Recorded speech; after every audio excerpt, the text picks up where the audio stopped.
Hey, Doug Greathouse here, your host of the Entrepreneur Journey podcast. And before we get into yet another amazing interview with an incredible entrepreneur where they share their secrets of success, their story, I wanted to tell you about the Profitable Business Program. It is a program that I've put together in conjunction with Jason Webb over at the Profitable Salesman. And it is a program if you are a course creator, a coach, or an entrepreneur looking to raise your monthly revenue in as little as 6 weeks. So I don't think there's too many people that wouldn't like to do that. So I'm going to quickly put up the roadmap right here. So you can check out some of the modules. We cover everything from goal setting so you can hit your goals much faster than you ever thought possible with the strategies that we give you, creating a magnetic offer that pulls the clients to you, marketing momentum where we pack in a lot of marketing strategy as well as done for you content. We do done for you email automations, done for you sales scripts, done for you lead magnets. And in addition to that, the profit pipeline, that's where we build 2 proven high converting funnels for you. All this within 6 weeks.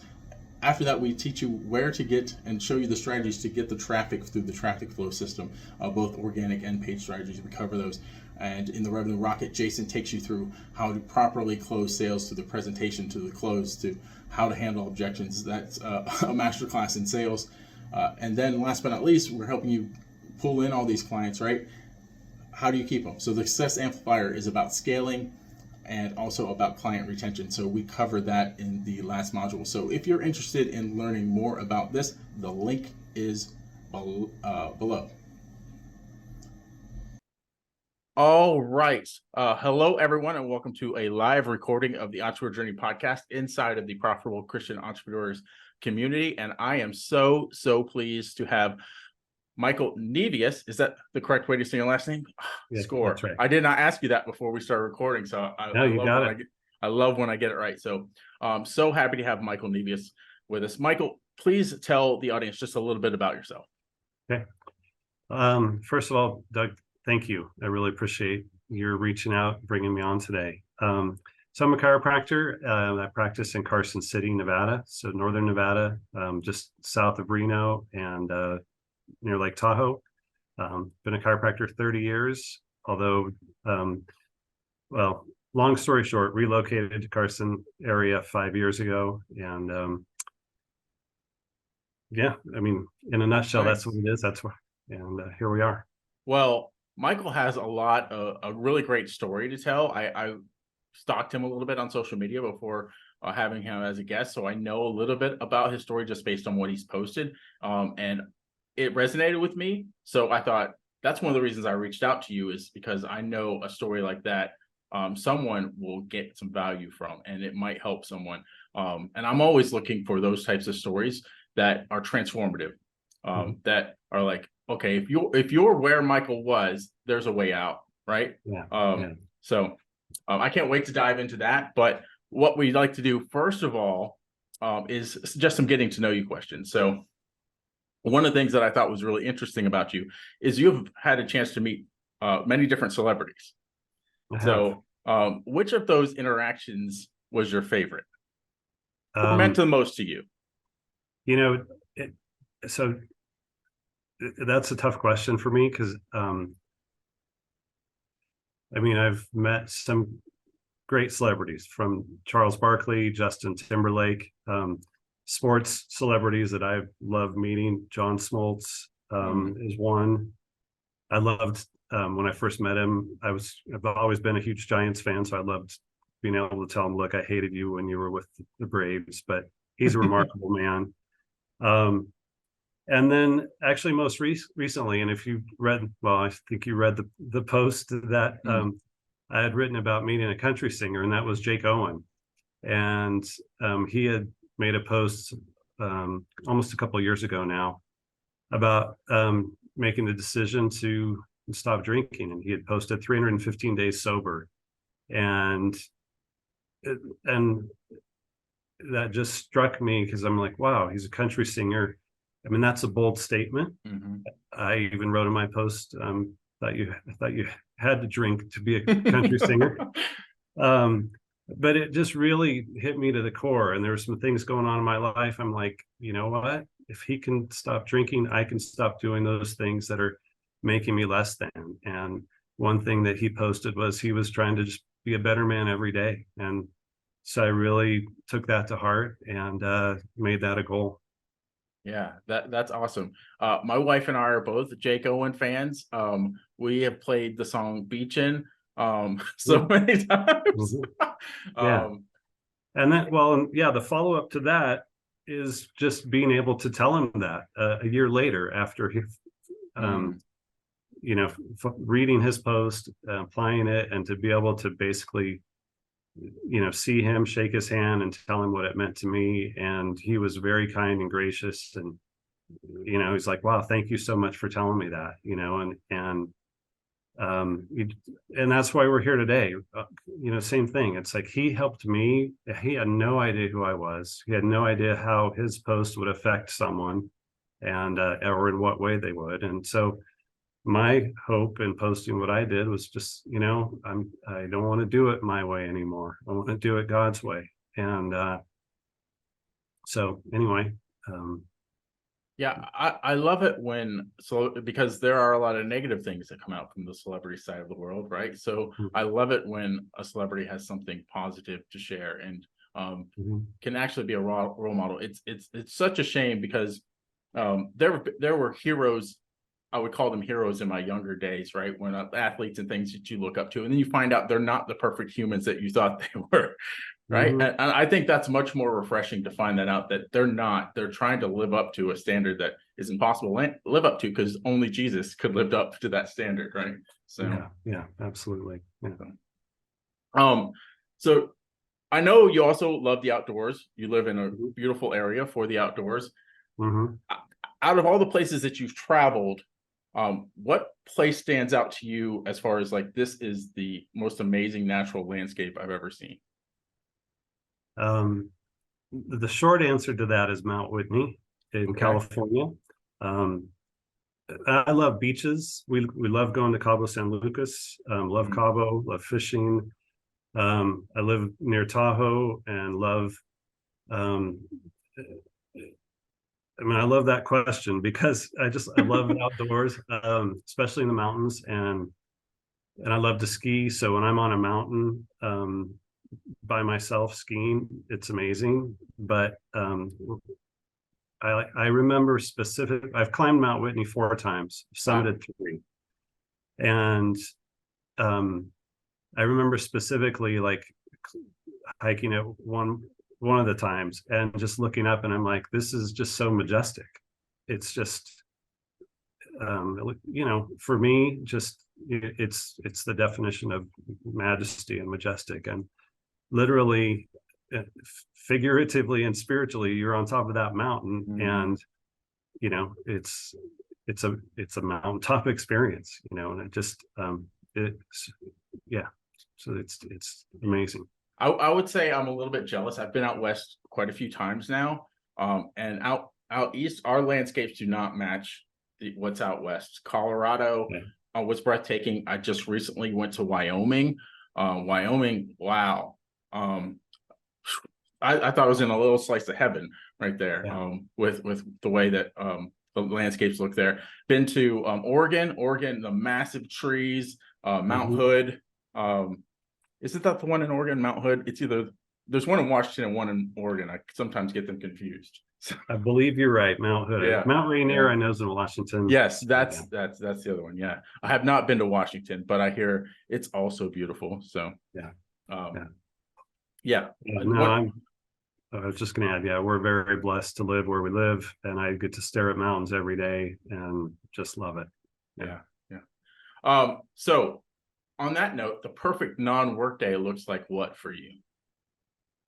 I love, I guess first off, just having, you know, time by myself in the morning, get some exercise in, and my wife is my best friend. I love when we can then say for example, on a weekend, you know, we walk our dogs, spend time together. You know, and it may sound not so, you know, fun, but just kind of doing things around the house, what I call puttering, and just enjoying our home. We have dogs, we have chickens, have 5 chickens that I love to just kind of, hang out with. And then outside of that, just like in the wintertime, it's skiing, and then summertime hiking or spending a day on the lake. Tahoe is amazing. Yeah, that's on the bucket list to go to Lake Tahoe. It's one of the places I haven't been out west. The other place is the Redwood Forest in California. Yeah. Check that out. So, You're always welcome. Hit me up. Oh, awesome. I will. If I'm out that way. A disclaimer: I've never been skiing. If I have to go skiing, it's the bunny slopes for me. That's okay. I teach skiing, so I can teach you. Yeah. Nice. We don't get enough snow here in South Carolina, so there's not really much opportunity to go skiing. All right, transition. Let's talk about work a little bit. So the perfect work day for you looks like what? Now,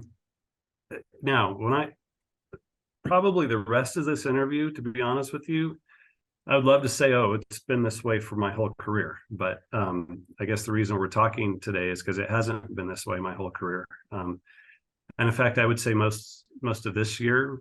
But at any rate,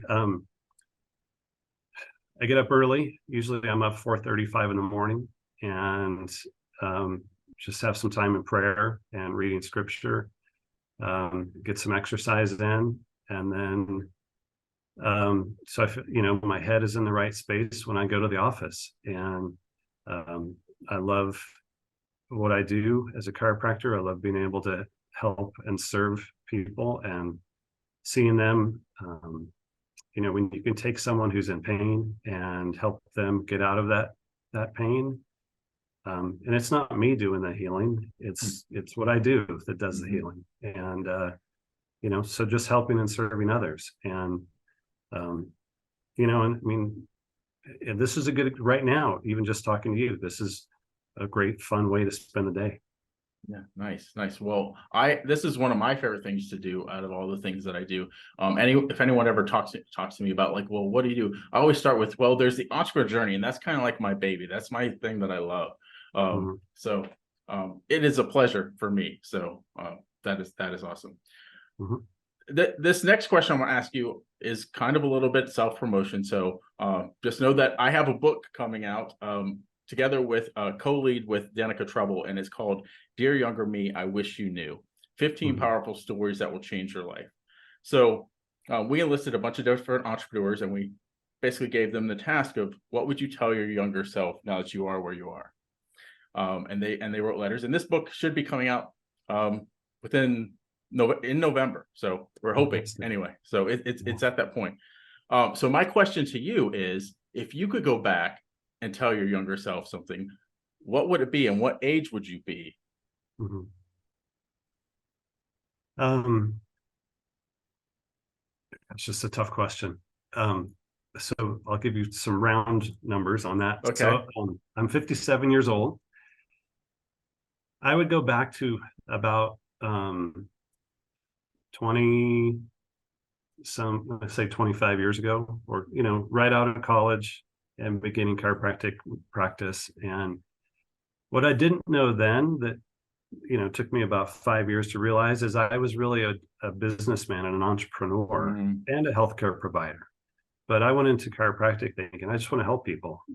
I want to serve others, and I loved everything about chiropractic care from its natural healing standpoint. And what I didn't understand, even going through chiropractic school, is you're still an entrepreneur, you're a businessman. And so coming out of going into my first practice, I didn't know a lot about business, but I knew, or I guess went to enough management style seminars to kind of feel that, okay, this is what you're supposed to do. And I would try those things, and I'd get frustrated. I'd get very frustrated because it was a kind of an incongruency of the speaker is saying one thing you should be doing, and you see other people around you that may be doing it, and they appear very successful on the outside, and maybe, I don't know if they were or not, but it's that comparison factor. I would compare myself with others and feel less than, and feel like, just racking my head against the wall of, what am I doing wrong? And So I guess the answer there is, well, what I would tell my younger me is just keep calm, be yourself, run your own race, and you'll get there. Don't, but there's so many times I've hit the panic button and tried to do things my way. And, I've realized that just trying to accomplish it on my own, or doing it my way, or doing what someone says I should do was not the answer. Yeah, we could really dive deep here. But one thing I will say is, you see the iceberg. What's the iceberg effect, right? You see, just like when you're comparing yourself to others, you're just seeing the top layer of what they are now, right? You're not seeing everything that they went through that's underneath all of that. Exactly. That could be where you're at. You're going through that bottom half of the iceberg, right? Oh, completely. So Yeah. you're not getting. That's why I love these interviews, because it's unveiling that underneath of the iceberg, for people to share, other entrepreneurs to share their stories. Like, if you're comparing yourself, let's compare like the story. Like, you may have a similar story that someone that comes on this podcast has. So really, really cool. All right, now this is really the heart of the interview, and this is where we get to that story, of how, where you were and how you got to where you are. I leave a lot of margin in this. I don't give you a lot of instructions. Just start where you want to start. Tell us what you want to tell us, and just get us to where you are now. Well, how much time do you have? Oh, wow. I'm kind of speechless. No, it's, well, if I could give you a prompt, maybe prior, because I know your story is a story of transformation. So right before, like, if you want to start right before that transformation happened, and what the cause and effect was there, and then coming out on the other side. Okay. I guess let me go back to this. So this goes back to just about almost 7 years ago. Very happy living in California, had a practice there 25 years. My office was half mile from the house. Things were, flowing along well. And then suddenly, just business, for a number of reasons we don't really need to get into, business really started going down. And one of those panic button experiences. And in the back of our mind, we'd already been thinking about moving to Nevada. So it was just a timing factor of my wife and our daughter, our youngest daughter at the time, was going into 7th grade. So we were kind of thinking, okay, we either do it now or we wait till she graduates from high school. And long story short, decided to make that jump. And then I truly didn't know, after making that move, I was able to sell my practice. It took about 1.5 years. So I was commuting for 1.5 years from Nevada to California. Not sure I wanted to practice any longer. There was just a number of struggles going on. And I'm like, I don't know if I want to do this anymore. I thought about just trying to work in the ski industry. Of course, that's only about 4 months out of the year. Thought about opening a brewery, because why not? But an opportunity came up for me to basically start over in Carson City, start a practice out of a personal training gym. And 2 of my best friends from college said, dude, you got to take care of your family. Stop all the nonsense. You got to just jump on this, opportunity and go for it. And so that was, that'll be 5 years ago now in March. So I started over, and it was going well, but again, me and my head of trying to say, well, I should be better, I should be this, or it's that comparison factor. So what do? I'm in Nevada. I'm like, I know sports. I can make money on sports. I'll start trying to bet money, on sports, just for that extra income. And well, you guys can probably help figure out where that went. And it was just, it was that that struggle of, God, I want to, I feel like this is on my heart. No. It's on my heart to be a chiropractor. It's what you've called me to do, and then finally reaching that point of like like I said, when Jake sent that post out, I'm like, all right, enough of the nonsense. It's time to just buckle down, do what you're put on this earth to do. And it wasn't an instant transition. Like, I don't know what is, but over the course of time of, of realizing that I can do this, and seeing some results, getting some traction, getting more results, making more changes, getting up earlier, deleting contacts out of my phone that were not great influences on me. As I started letting go of those things in the past and you started seeing some progress, those are the steps, at least for me, that just led to a transition of where now I'm like, oh my gosh, why didn't I do this 20 years ago? Mm-hmm. Yeah. Wow. So much. I could tell that I can feel it in you, right? Just from here, like how grateful you are on this side of it. Yeah. And that is so powerful. I know, and I like that you mentioned that it's not an instant transition, and it hardly ever is, right? Mhm. Because you've got growing to do, right? Right. And growth isn't instant. Growth takes time. Mhm. So I think if there's something that an entrepreneur can take from your story is a lot, but that piece as well, right? That don't, if you're going through something and you're getting that, if you're starting that transformation, don't expect it to happen instantly. You Right. have growing to do. So man, awesome.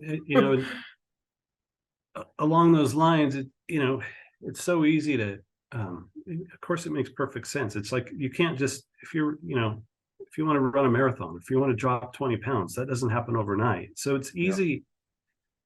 I think as humans, we understand that physical transformation of, oh, if I want to lose weight, it's going to be, diet, exercise, blah, blah, blah. But as an entrepreneur, it's hard to, at least for me, it's hard to, you'd go to success seminars and you'd hear people like, oh, I make X amount of this money a month, or I have, and it doesn't really matter. It doesn't matter if you're a chiropractor or, an Amway distributor, which, well, I don't know, what I mean? If you're in business, there's always going to be successful people and you can learn from them, but don't, and this was just a long lesson for me to learn. It's not going to happen overnight. And that's where the exercises literally of just, doing what you got to do every day, in a positive way to keep moving forward. Yeah. Something else that comes to mind with what you're saying is a lot of times when we're comparing ourselves to success, we're comparing ourselves to one piece of that person, right? Maybe they have a great finance, maybe that they're wealthy, but at the same time, their family life may be a wreck. They may have sacrificed the wrong things to get to where they are, and sometimes we don't know that, right? So 100%. Yeah. So that's a key to take away too, is if you're comparing yourself to someone, just know that there may be parts of their life that they're not as successful in as what you're comparing yourself to. So make sure you have your priorities in line, right? Yeah, absolutely. Awesome. Oh man, I'm so glad that you shared that story with us, and I feel like the entrepreneurs that are listening are going to get a lot out of that. Now let's transition to a little bit more. Let's talk about some more about growth and business and things like that. But one of the things that I want to ask you is, we ask a secret question on every one of these, and I think anyone that's watched so far can already tell this when I ask the question. So what is the secret to being your true authentic self, and why is that important? For me, wow, I guess the secret is just kind of grounding myself every morning. A friend of mine many years ago, he once said, I feel like I need to meditate, but I don't have time to meditate. And so and if you say that and think that, it's like, well, that's an indication you really need to meditate. So whether it's prayer or meditation or whatever you need to do to calm yourself, and that has paid off immensely for me when I started implementing that habit of just getting up every day, having some quiet time by myself, and doing some prayer and just calming myself. So I know how to be truer to myself. So I understand who I am, where I want to go, and then I can establish, okay, the steps to how to get to where I want to go. Yeah. So much there too. Like there are things in my life, like, where I want to do, like, what's the best way to put this? I don't want to stumble around this. So basically it's back around to making priorities and how you feel like some things are urgent and you don't make time for the things that truly are important because you feel you have these urgencies in your life that you may be telling yourself they're urgent, but not as urgent as kind of taking that time, and centering yourself, like get it. Like for me, it's getting in the Bible and praying. My days go so much better when I haven't neglected that. Right. And it's amazing, these things that I thought, were urgent, like maybe I had neglected my prayer, my Bible study time. It turns out to either be like a worse situation because I didn't take that time, because I didn't like approach it in the right way, or it wasn't as urgent as it seemed to be, and I seriously neglected the thing that was important. So right. Yeah. Anyway, I feel like I went all around that, but anyway. Well, to your point, it's when you don't take care of those core things. I think we're going to get to this in a little bit, but then it's so easy to chase the lure and get distracted of, oh, I got to do this, I got to do that. And it's hard to just make priorities of the things, the A list and the B list. The A list, the things that you got to do, and the B list, the things that aren't as important. Yep.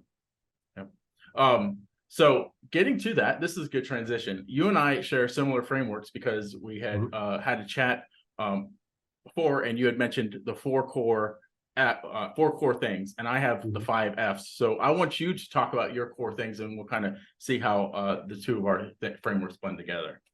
Sure. So, I mean, for me, not necessarily in this order, because ideally these are all, they're all equally, well, I think one's more important than the others, but first of all, business or your job or finance, whatever that is. So as an entrepreneur, it's looking out for your business.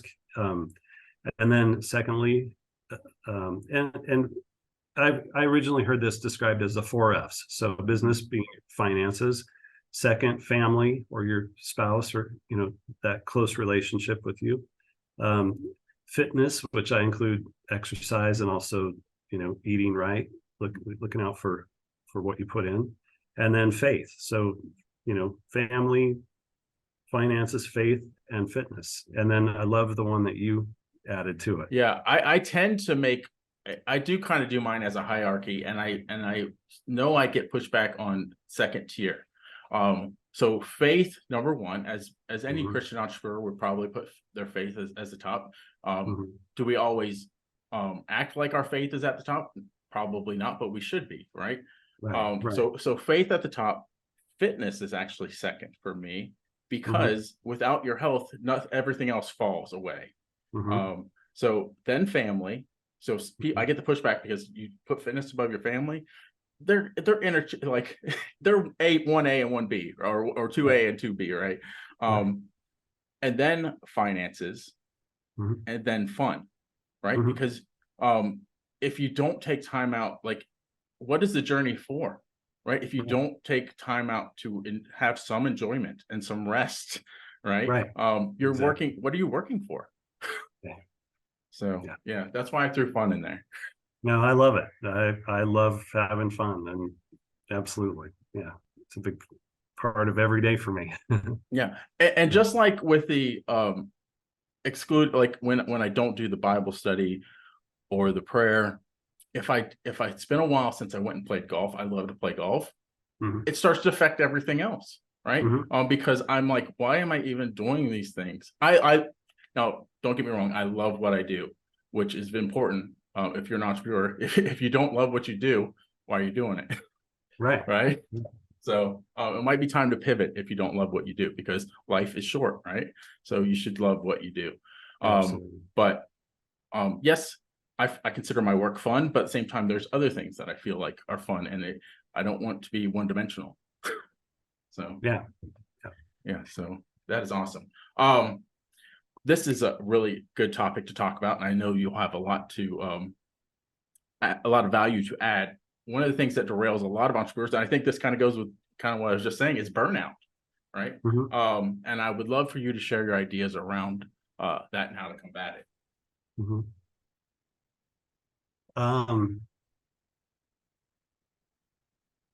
Sorry, It's all collect right. my thoughts for a second. You know, I guess I wouldn't say I was clinically burned out, but when I got to the point where I really didn't know that I wanted to practice as a chiropractor, for me, it was frustration. So whether that's, you want to call that burnout or whatever word you want to insert there.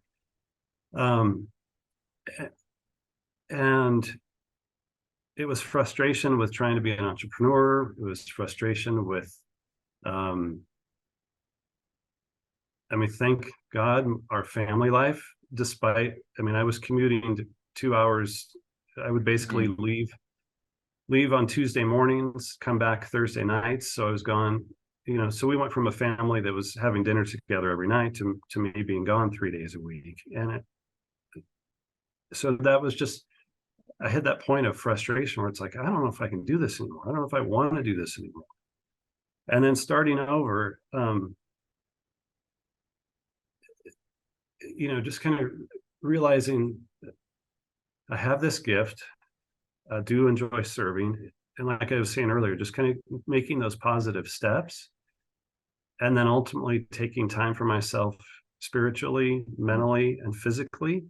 I think my wife would agree with this. Like, if I don't exercise, if about 3 or 4 days go by I'm like, like we have a dog that he needs his walks. And if he doesn't get his walks, he's just a terror. And I think for me, it's that mental release. So when it comes to burnout, it's balancing all those things, the 5 F's. I don't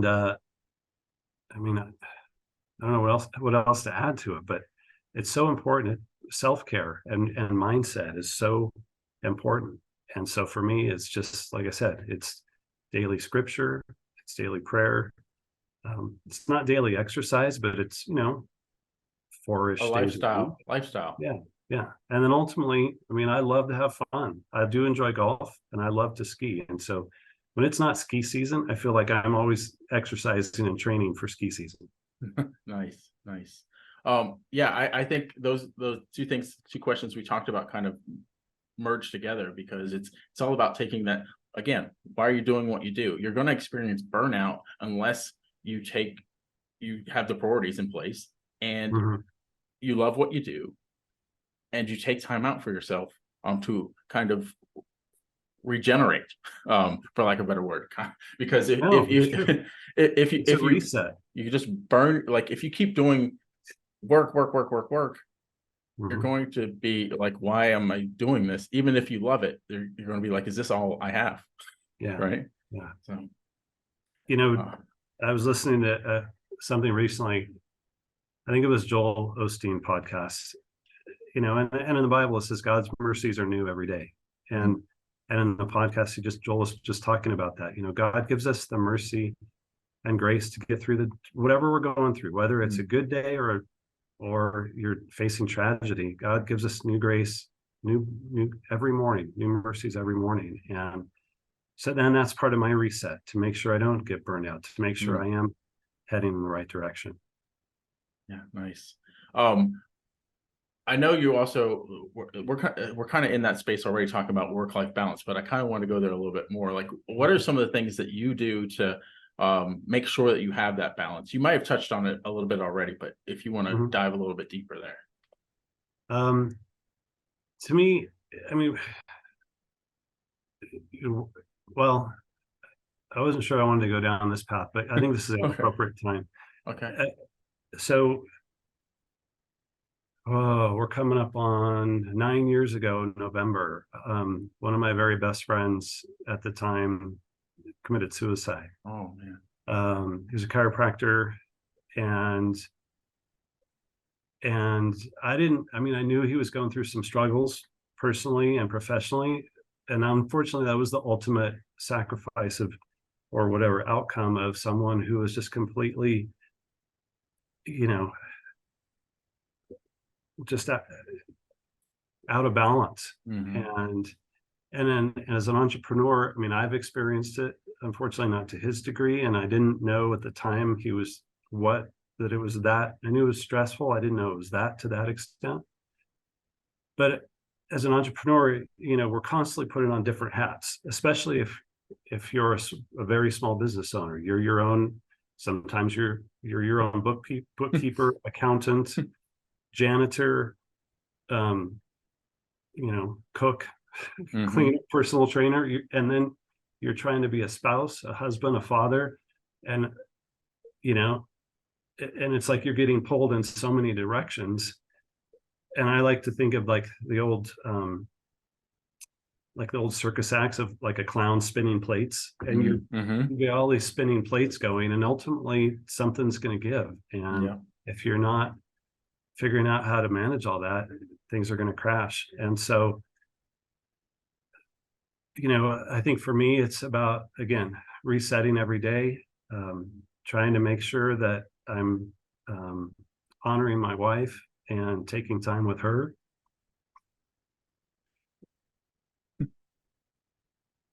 She's been an amazing support system for me, and our kids. And just, you know, and we're empty nesters, so which is good and bad. But you know, it's about just taking time to the things that matter most, and ultimately your business doesn't matter most, you know. And so you had started with, you know, your faith first, and then family, and so on, down to your business being last. And so I wasn't necessarily starting with my business. You didn't mean to start with business first, not in that priority. But I think as an entrepreneur, that's the first thing I want. That's top of mind. Mm-hmm. We go to sleep thinking about it, wake up thinking about it. Yeah. And so my next phase of life is, I want to continue practicing, but I want to coach other business owners or chiropractors more specifically about, you know, keeping everything else in check. That ultimately, you know, at the end of the day, it's about who you come home to at night. You know, one of my favorite, if not my favorite hour of every day, is coming home and seeing my family and, you know, having dinner together. Yeah. My wife is a lot of spouses don't know what they're getting into when they marry an entrepreneur, right? Yeah. And so a lot of times it takes an entrepreneur to understand an entrepreneur, because you talked about the spinning plates, like, and wearing all the different hats, especially when you're a small business. I myself have a small team, but there's all times where I'm feeling like, oh, I got to do this. This is not something I expected to do. I got to do this and this and this. Oh, okay. And then you get sidelined from what even your primary task was, right? So it is a crazy feeling, but I love that you brought that up, because I know a lot of entrepreneurs struggle with the whole spinning plates thing, and support system is so huge in that. So yeah, you know, and I mean, I've heard it said many times, and I posted this on one of your posts, or did a comment the other day about just keeping the main thing the main thing. You know, and it's such a simple statement, but it's so true. And you know, when you can do that, everything else just kind of gets easier and fades away. Yeah, that's a struggle for entrepreneurs, because we're thinkers and we're idea people, right? So we're like, oh, I have this idea, let's go this direction. I have this idea. Where a lot of times it's about keeping it simple. Go back to keeping it simple and grow keeping it simple until you get that so dialed in that you feel like, okay, now I can kind of divert my attention a little bit, right? Yeah. So yeah, man, this has been such an awesome interview. Thank you so much, Michael, for coming on. I say this to a lot of my guests, but I feel like we're becoming friends already, because I get to know so much about you, right? And I love that your heart for people and everything that you do. So I hope that we continue talking, not just on this podcast, but in the future. One of the other things I want to mention is that's good for entrepreneurs. I mentioned that entrepreneurs got to understand entrepreneurs, right? So if you can get involved in a networking event or a mastermind with other entrepreneurs, that's another piece of support system. So I say that to anybody out there that is kind of feeling like they're alone in their business, right? Go out there and get plugged in to an entrepreneur, like an entrepreneur networking thing or a mastermind, because that's going to be a great help to you. Yeah, for sure. Yeah. Michael, if people want to find out more about you and how you can help them, especially chiropractors that are listening, what would they do? Probably the easiest thing is just look me up on Facebook, Michael Nevius on Facebook. Feel free to, send a friend request or even message or both. I just, I serve people in practice, and now I feel like I want to, or I just feel led to really help serve people in business. And doesn't really matter. I mean,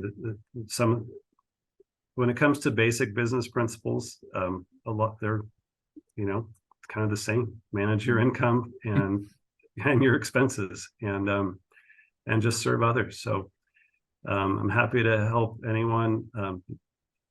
With any questions, or I am starting a coaching program, but you don't have to be a member or a client. I'm just happy to reach out and help others, especially if they're going through tough times. Man, it's so hard to reach out. My friend that took his life, I mean, to this day, I'm like, dude, why didn't you tell me what's going on? And I don't want to end on a downer note, but it's hard to reach out, I think, for people, especially when you're going through tough stuff. And so it doesn't have to be me. It could be Doug or just find someone. And my two best friends from chiropractic school, they were there for me. And it's so important to surround yourself with people who can lift you up and inspire you. And that's you're a great source for this, Doug. So it's great what you're doing. Thank you. That is one of the things that I work on all the time, is like, how can I be a better encourager, like to people, because I've encountered so many people that have gone through so many different things, and some of the best relationships that I've built, even if I've only met them online, have been because I've been that person I lended my ear to their troubles, right? And no charge, just come, tell me what you're going through and see if I can't help you out, right? Yeah, absolutely. Yeah. Thank you again so much. I hate to put you on the spot, but I always ask the entrepreneurs at the end if they have any parting words of entrepreneurial advice for anyone that's listening. Kind of going back to what I was talking about earlier, the advice I would give my younger self is run your own race. Like if you're and the comparison thing, I was thinking about it this morning. I'm not a competitive runner, but I've run some 5Ks and 10Ks, and what happens if you are running along and you stop and you look around and realize, wait, that person's faster, or that person's walking, or you start to look at other people, and meanwhile people are passing you by, and you lose focus on where you're supposed to be going. So just run your own race. If things aren't going the direction you want them to go, you may have to pivot. Do some soul searching, spend some time in prayer, scripture, but and use resources like you or friends to help you along. Yeah. On that note, yes, often you do have to pivot, but sometimes it's just some people give up too early, right? It's just you're going to experience tension when you're trying to do anything worthwhile, especially if you're growing as a person. So sometimes you just got to push through that. So, yeah. Sometimes it's just simple tweaks, or I don't know if you follow Ed Milet, a business coach, and I saw him speak earlier this year and bought his book, and he talks about the power of one more, and I mean, he applies it in a lot of different ways, but just the power of one more step forward, one more rep, one more, going in that positive direction. Yeah. So with that being said, I always close these podcasts with thank you everyone for joining us, and until next time, keep moving forward.